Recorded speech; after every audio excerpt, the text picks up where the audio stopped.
Job Kapitulo 37. Kinakabahan ako kapag bumabagyo at hindi ko malaman ang gagawin ko. Pakinggan ninyo ang tinig ng Diyos, mula sa bibig niya'y nanggagaling ang kulog.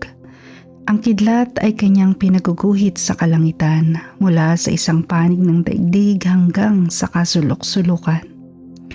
Tinig niya'y umuugong, parang dagundong ng kulog.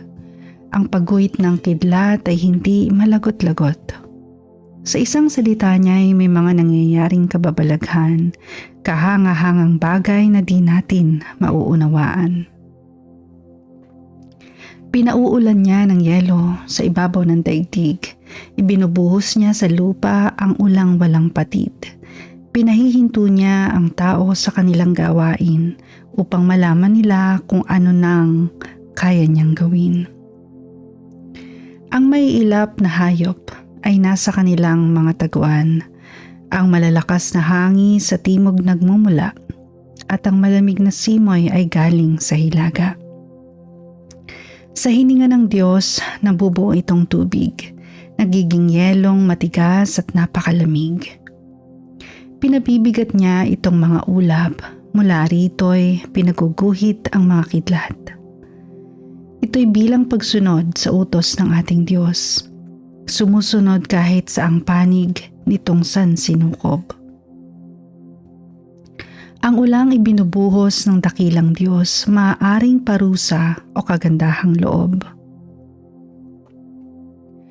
Tumigil ka sandali, Job, at iyong isipin ang mga gawa ng Diyos na walang kahambing. Alam mo ba kung paano niya inuutusan na maglabasan ang kidlat sa kalangitan? Alam mo ba kung bakit ang ulap ay lumulutang? Iyan ay gawa ng makapangyarihan niyang kamay. Tunay at ganap ang kanyang kaalaman. Hindi mo nga alam, sapagkat nadarama mo lamang ang matinding init kapag ang hanging habagat ay umiihip.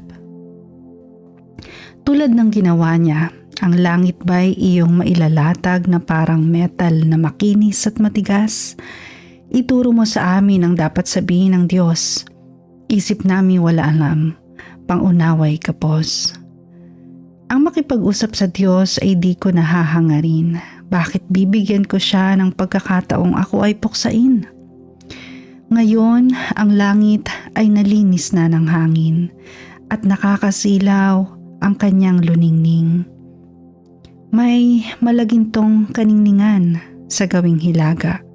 Iyon ay kaluwalhatian ng Diyos na dakila. Ang Diyos ay tunay na makapangyarihan, kaya walang makalapit sa kanyang kinalalagyan. Siya ay tapat at makatarungan sa pakikitungo sa sangkatauhan. Di katakatakang siya'y iginagalang ng lahat at di niya pinapansin ang mga nagkukunwaring mauutak.